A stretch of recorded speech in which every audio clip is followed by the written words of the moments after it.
And don't worry, everyone. Don't worry. Avail yourselves of all concern. Elizabeth May has read the report, and she's decided that there's no traitors. There's no traitors. Everything's fine. I've read it. You don't need to worry, she says. Did you know Elizabeth May was born in the United States? Yeah, she is. So it's high irony to have a foreigner telling us that don't worry about foreign interference. The Green Party is a foreign kind of contraption, a foreign entity, a foreign, like the Green Party is an entity that's international. And then from that, then like the Canadian version of the Green Party is built. But that's foreign interference too. Canadian political parties for Canadians, right? Like, so Elizabeth May says, I don't see any problem with that. And somehow I feel worse about it. There's lots to get to. Let's get to it first. We have to, of course, start with treason and Elizabeth May saying, listen, don't worry about it. It's fine. David says, to my American friends, for context, this would be like Hillary Clinton coming out to tell everyone that there's no such thing as the deep state or an Epstein client list. Now, like, she's saying there's no list, but the list would be generated by people being listed as being part of this foreign interference thing. And then the total list would be generated by people like party leaders removing these traitors from caucus, et cetera, et cetera, et cetera. So like, while there may not be in existence at the moment a list of traitors, there is a list of people who worked with foreign governments against the interests of Canadians. And I think this is the same thing as foreign interference isn't a crime. Like, well, treason is though, and that's what we're talking about here. So here's Elizabeth May to lie to you, to your face, the American that she is. Here we go. I mean, is she an American? Is she a Canadian American, or is she full Canadian that she's renounced her American citizenship? I really honestly don't know. I'm wondering. I'll show you the Wikipedia entry in just a minute. Here's Elizabeth May. I want to share with Canadians what I learned from reading the top secret version of this, the special report on foreign interference in Canada's democratic processes and institutions. Influence and interference are related but different. We need to know more about the tactics and strategies used by foreign actors in both categories, especially when actual interference is involved.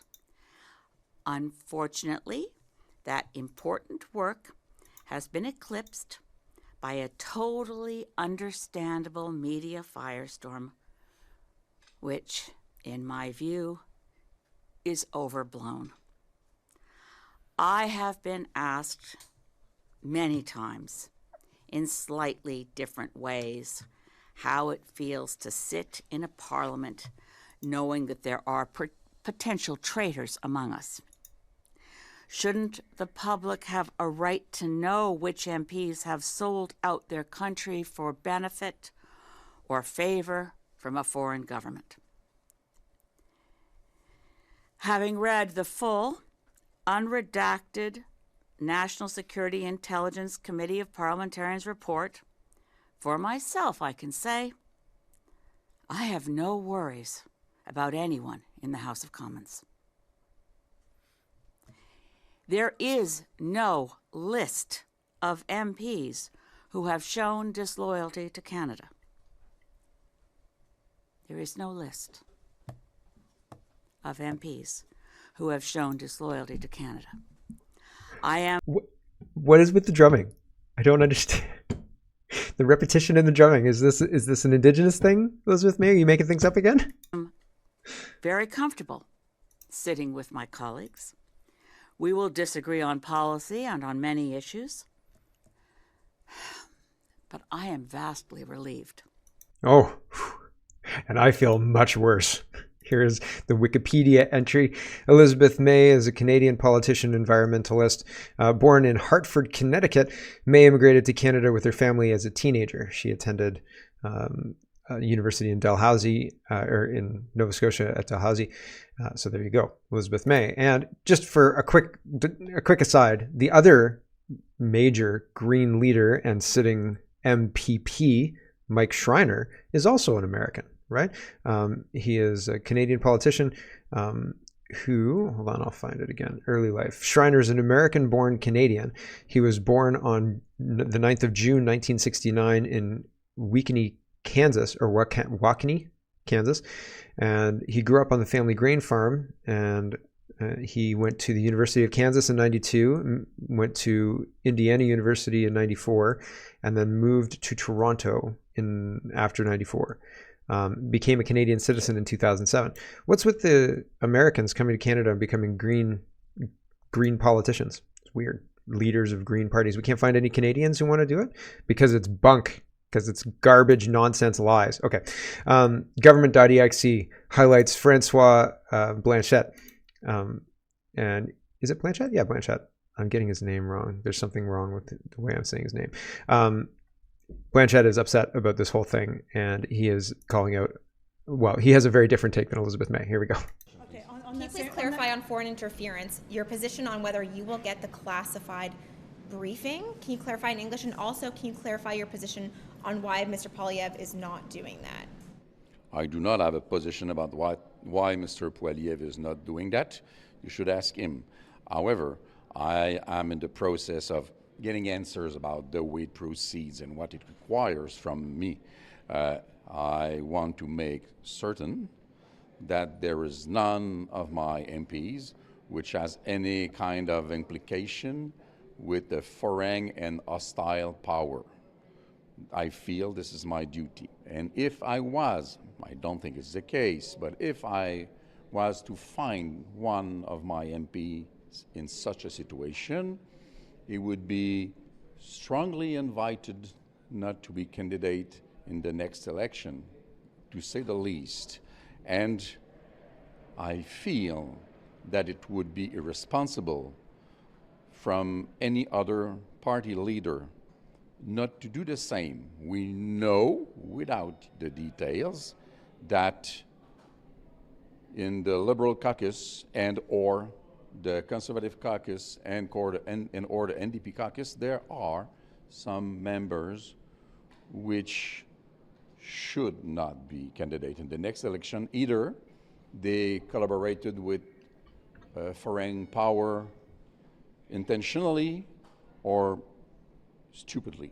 And so you will try and get the classified briefing. You are in the process of getting I am in the process. Mr. Blanchet, on Bill 96, what should the federal government be doing? Because when I look at these documents, they don't seem to be engaging and defending Quebec. So it's interesting. May has read the documents and says there's nothing to worry about. Blanchet has read the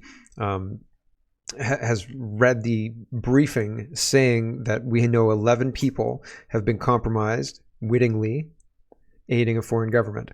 And he can read that and say, there are people who shouldn't be standing in the next election. My issue is that why are we talking about the next election? Like, if there's traitors in the government, they want to pass speech laws before they're done this session. They want to get it done now. If they're traitors, and there are, then we should get that dealt with now, not like, oh yeah, well, between now and the next election, we're going to sort this out. And those people who you're not going to know, by the way, we're not going to be allowed to know their names. They won't be standing in the next election. That's their solution. That's the proposed floated solution. Jail time. There's no other option. You can put them in jail, or you can put them in jail. Sorry, this was supposed to go right after the Elizabeth May thing. The media's new go-to expert, right? Elizabeth May, who got drunk and played Welcome Back Kotter, right? Right. Very interesting. The Globe and Mail says Elizabeth May sees no traitors around her, and at least she read the report. Elizabeth May's glasses are this thick. Like, they're very, very thick. And this is in the modern era of not very thick glasses anymore. When I was a kid, I'll tell you, gather around. We had I was a child, but I had cousins and people who were older dating seriously, right? So teenagers and whatever. So grown people had Coke bottle glasses. Do you remember this term, Coke bottle glasses? I remember a guy who had glasses that were very, very, very thick. And people, like, they made fun of him because of Coke bottle glasses. And then it transitioned very quickly in, like, I don't know, mid-90s, I guess, because the next time I saw him, he had contacts. And I said, hey, gone with no need for the Coke bottles. He said, lenses have gotten better, and now I can wear contacts, and there you go. So it's a whole thing. But anyway, Coke bottle lenses, Elizabeth May. I was making a bad joke about Elizabeth May's eyes being so bad that even the thin lenses have to be thick. Never mind. Petrified COVID parent says, wait a minute, there's proof that 11 MPs are colluding with China, and there's proof that the mainstream media is in on it, but the special rapporteur in my TV told me that there was nothing to see here. Yeah, so this is actually quite a good video. This is Brendan Leslie, and he's the Conservative candidate they parachuted in to, I think Bernier was running in Candace Bergen's old riding, Murphy Brown, right? Her old riding. And he won it, and this video is quite good. We'll listen to the first minute or whatever.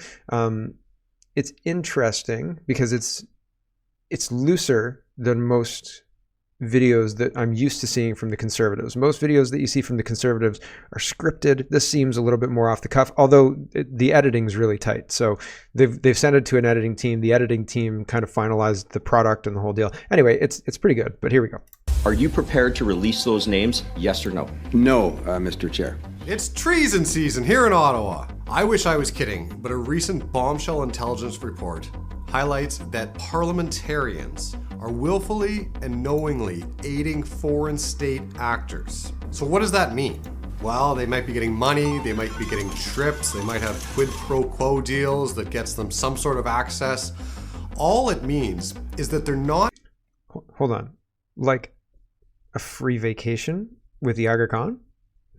Like that? Foreign free vacation? Best friends. I mean, best friends-ish. Sorry, I backed it up a little bit because I'm interrupting. All it means is that they're not working in the best interests of Canadians. I am not one of them, but I have colleagues in the House of Commons that have betrayed our country, and it's simply unacceptable. But what's worse is this Liberal government actually knows the names of these parliamentarians, and they are refusing to disclose it. Are you prepared to release those names, yes or no? No, Mr. Chair. You will not release the names of members, elected members, operating in the House of Commons. Do you think Canadians have a right to know, yes or no? The idea that there's a perfect list of names that is entirely reliable that should be released to the public is simply irresponsible. The Liberals have tried to just say, oh, move along. We couldn't possibly tell Canadians the truth. We had Miss O'Connell go so far in committee to say, oh, boo-hoo, just move along. Throwing around fake... Okay, so doing a encapsulation, telling the story from their point of view. This is something we haven't really seen from the Conservative government, and it's a 5.5-minute video talking about all of the missteps that the Liberals have done in trying to deal with this, and not actually trying to deal with this, but trying to move on from this. This has been since 2023. This isn't a new crisis. This is an old crisis rearing its head again, and it's an old crisis that they've been able to placate up until now. Is this going to be the straw that breaks the Trudeau camel's back? I don't know. I hope so. I really, really hope so. Here's Senator Plett. He says on June 14th, 2023, Minister Freeland said a review would be taken expeditiously into Canada's membership in the Asian Infrastructure Investment Bank. This is another foreign thing that we're giving money to for no real good reason at all. And so it seems like that might be foreign interference too. The Trudeau government had already given the Beijing-controlled bank $250 million from Canadian taxpayers and got nothing in return. This farce has gone on long enough. What is stopping the Trudeau government from withdrawing from this bank today? Are they afraid to admit that they shouldn't have joined in the first place? They're enriching themselves? So they're not going to stop the crime halfway through. They're making money, and they're quite happily making money. Greg the other day called Crime Stoppers to report a crime about treason, and they said, well, we're not really the right people to call about that, Greg. And Greg said, okay, right, but you've heard about this, right? And they said, yeah, we've heard about the treason. And then Greg called the RCMP. The RCMP call is brutal. The RCMP call is absolutely terrible. First, he talks to the intake person, and the intake person routes him to a constable, a sergeant. The sergeant answers the phone like you would answer a personal phone call, like, hello? Hold on, I'll show you because it's terrible. Hold on a minute, will you? Sure, great, thank you. They're forwarding me to a constable right now. Hello? Yes? Hi, is this, Hi. was I just forwarded to a constable? It's Sergeant Farad-Dinka here. How can I help you, sir? I'm doing well. And then he proceeds to tell him there's treason. And the constable says, well, I can't really confirm or deny that there's any kind of anything going on, but I understand that you're concerned. You know, I saw online that I should report a crime, make sure you guys are looking into this. Seems to be a high level thing, and it would be a good thing for the RCMP to look into. So just making sure you guys are doing your job. Thank you, sir. I appreciate that. All right. Thanks. Okay. Take care. Oh, sorry. I thought it was backed up a little bit earlier because he's basically saying I can't confirm or deny anything, and I can't say anything further. I can't say anything further other than to say that I understand your deep concern about it as a citizen, and I mean, we are the National Police Force, and part of our job is to investigate such offenses if they are reported and if they come to our attention. So he just reported it. He's like, yeah, so I just reported it. Can you investigate that? Because it seems pretty like a big deal. So, and you know what's funny? It kind of struck me like, you know, I do my show and I'm like, man, things look terrible. It looks really terrible. Things look really bad, really bad.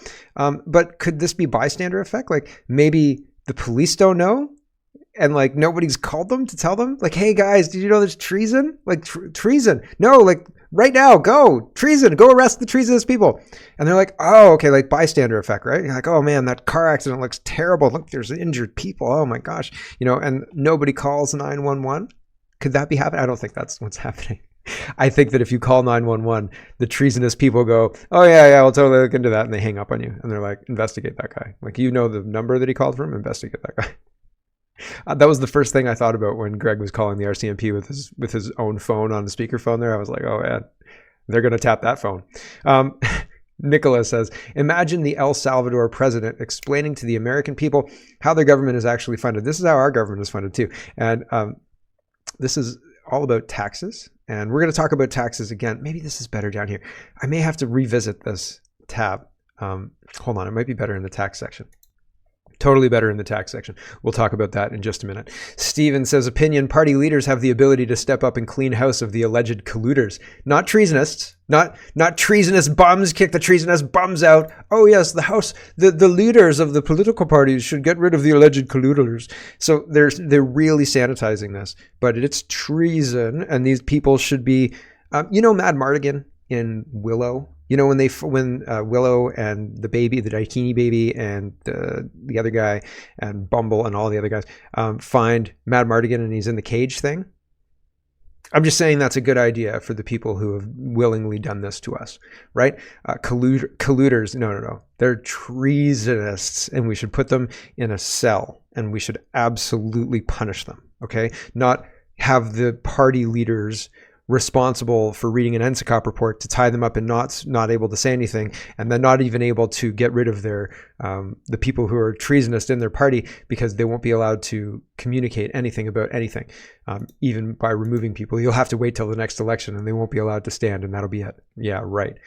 It's treason, and we should punish them.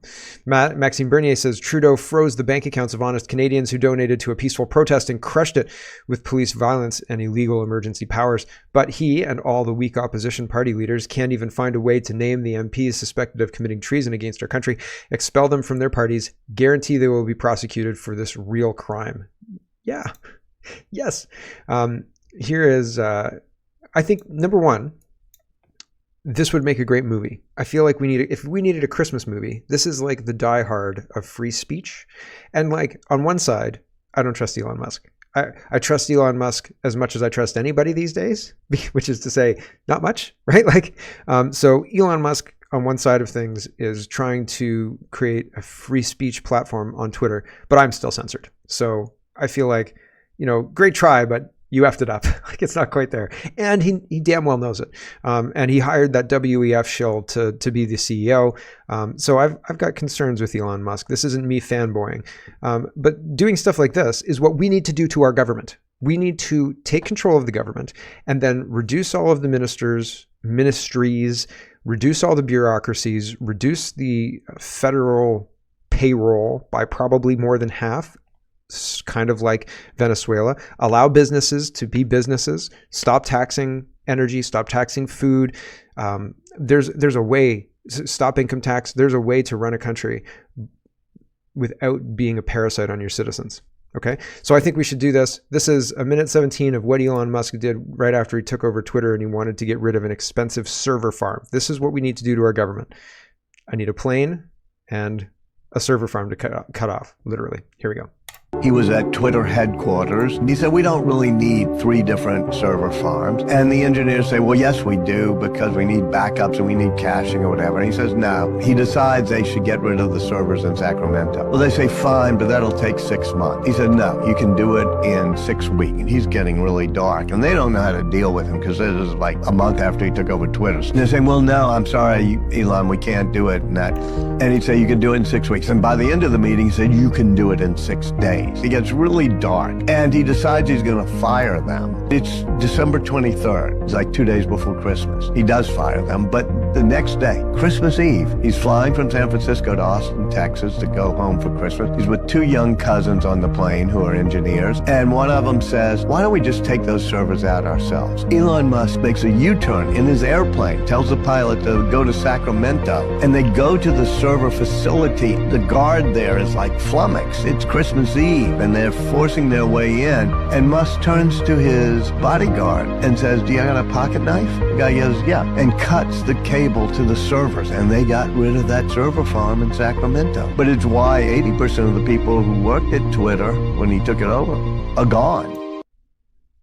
Right? Just do that to the government. 80% reduction, at least. There is a Nordic country, or like Switzerland or something to that effect. There's a country, and maybe multiple countries, that has a council of 9, and that's the government. And the council of 9 is elected, and the council of 9 focuses on what only a federal government can focus on, and gets out of the way, to my understanding, because I can't even remember the name of the country. I was gonna talk about it a bit more, but I can't remember the name of the country, and it was taking up too much time this morning. I was entering country names in their government system. I was like, where's the Council of 9? Maybe it's the Council of 7.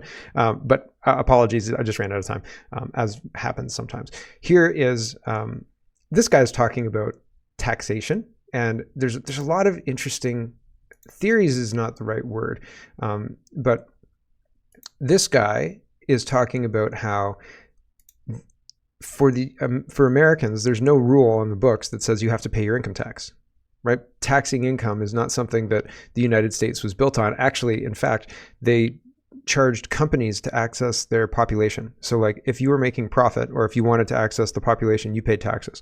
And fundamentally, like, that's the citizens paying a higher rate because the company is going to be paying taxes. But the citizens weren't, presumably the citizens were getting something through that payment of taxes. They were getting a product or whatever it was, and the company was making profit and they were paying taxes. Everybody was making money in the system.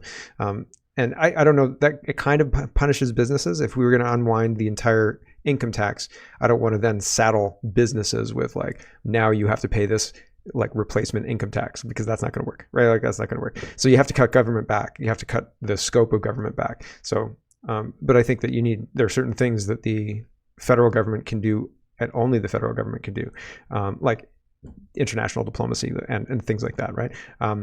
But then for other things, let the private sector take care of it and get out of the way, right? And it's probably going to be cheaper if you do that.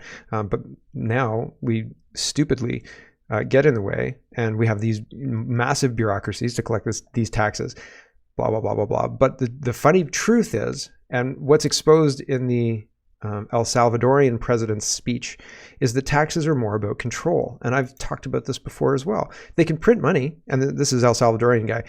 He says they can print money, and they can print unlimited money. So why do we pay taxes? And the short answer is we pay taxes so they don't lose control. So we think that the taxes we pay go to fund the government, and that's just not true. It just ain't so. Anyway, here is the United States thing. I think I've seen, and I looked again this morning. I ran out of time again because I have to actually record the show, right? Like that's a big important part. But I've seen a similar video for Canada talking about how somebody keeps sending letters instead of paying their taxes every year, asking the government to produce the bill, basically. And they've never produced the bill. And I don't know if it's true. That's why I want to show you, right? But he says, in so many years, 17 years, 18, 19 years, whatever, I've never had them fulfill my request, and they don't try and audit me or anything like that, because if they do, then blah blah blah blah blah. Then they won't win because there's no law in the books, and I'm demanding them to prove that I have to pay them. I'm slaughtering it, but you'll get the understanding, or you'll understand better after you watch this video. Here we go. This unless I showed it to you. Watch this. There is no law. There is no law that requires the average American worker in the private sector to pay a direct unapportioned tax on their labor and compensation for services. There is no law. I really expected that, of course there's a law that you can point to in the law book, the code, that requires you to file a tax return. Of course there is.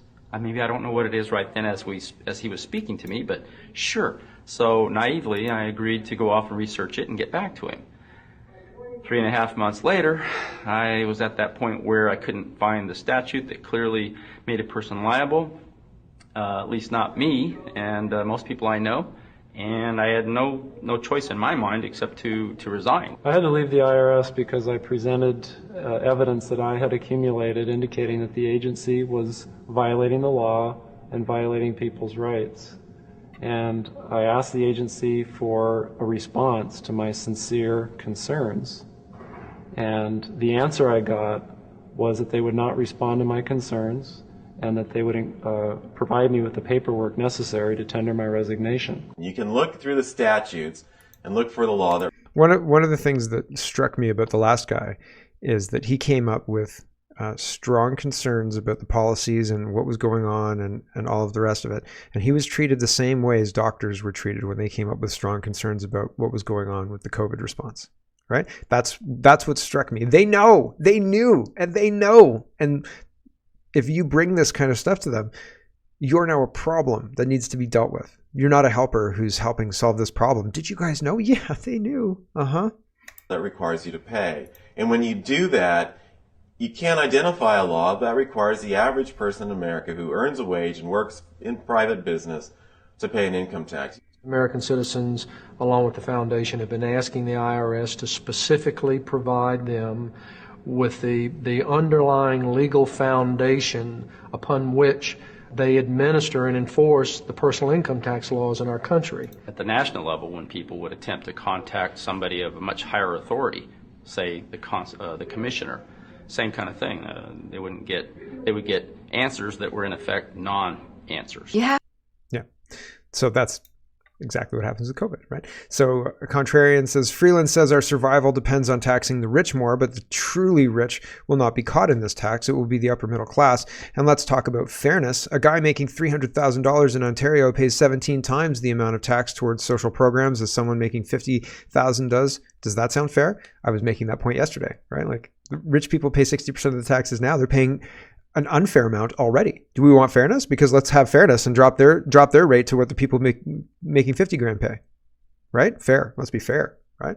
Remember, people, money and business can move as they have options. Canada has become a place where the rewards of success and working hard are just taken away to fund government waste and buy votes for programs that never seem to help anyone. They enrich liberal insiders. That's who they help. All of that money, we had $220 million. That money was sent to a liberal insider who created a company to build ventilators.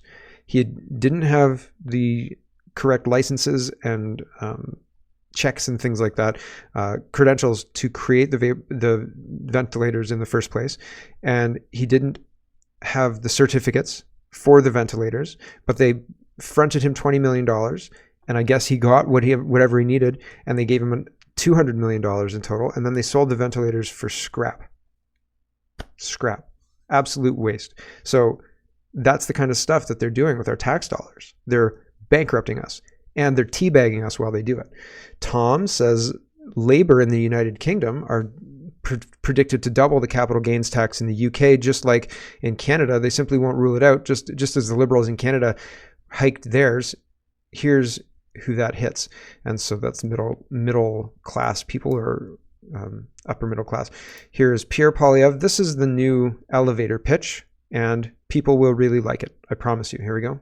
My position is that a job-killing tax on healthcare, homes, farms, and small businesses is the last thing we need in this cost of living crisis the Prime Minister has caused. He wants to tax doctors away when we have a doctor shortage. He wants to tax farmers when we have a food price crisis. He wants to tax home builders when we don't have enough homes. He wants to tax small business when our economy is already falling off the cliff and having the worst growth in the G7. Mr. Speaker, that is insanity. Common sense conservatives will bring in taxes that are lower, fairer, and simpler, so that hard work pays off with a powerful paycheck that buys affordable food, gas, and homes in safe neighborhoods.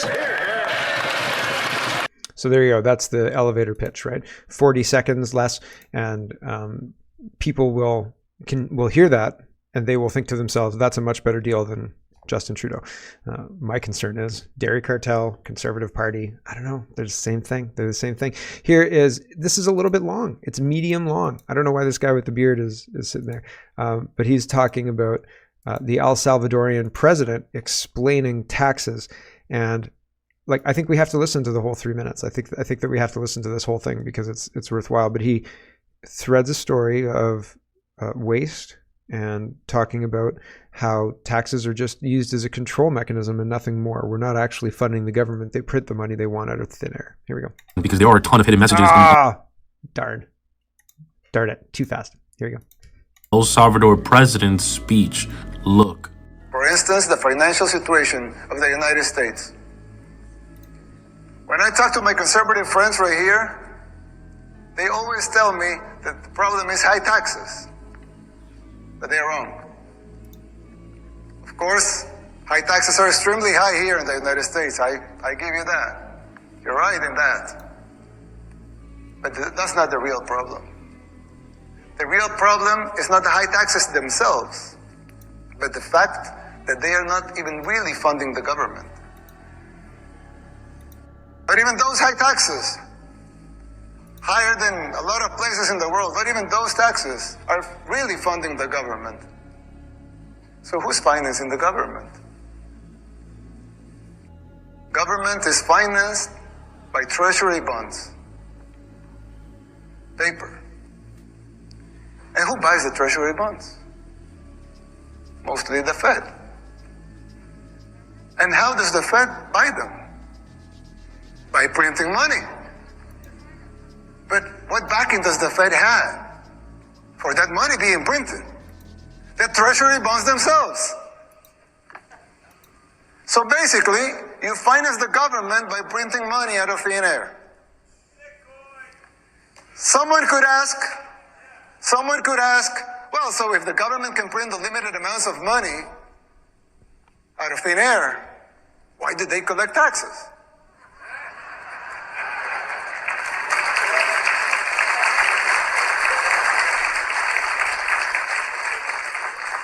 I mean, in theory, it would make sense, right? If they can print unlimited amounts of money, why would they need taxes for?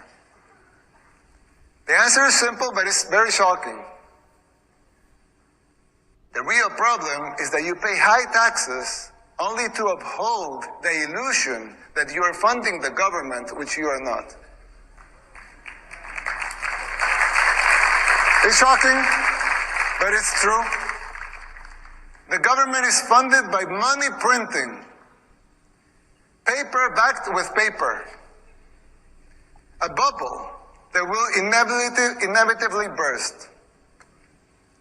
The situation is even worse than it seems, because if most Americans and the rest of the world were to become aware of this farce, confidence in your currency would be lost, the dollar will fall, and the Western civilization with it.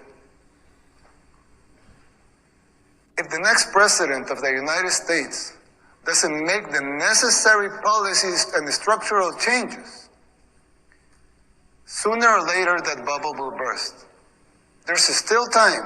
You don't have to make the same mistakes we did in the 60s and the 70s. You can still jump before the water boils. Maybe. It doesn't. Hello everyone, thanks very much for watching. This is just a short version of a longer show. If you'd like to get the whole show, you can go over to CanadaPoly.com and sign up for a subscription. Just look in the drop-down tab for Shop and Donate and look for subscriptions, and you'll get immediate access to the full show. Love to see you. Thanks for watching, everybody. Have a wonderful, wonderful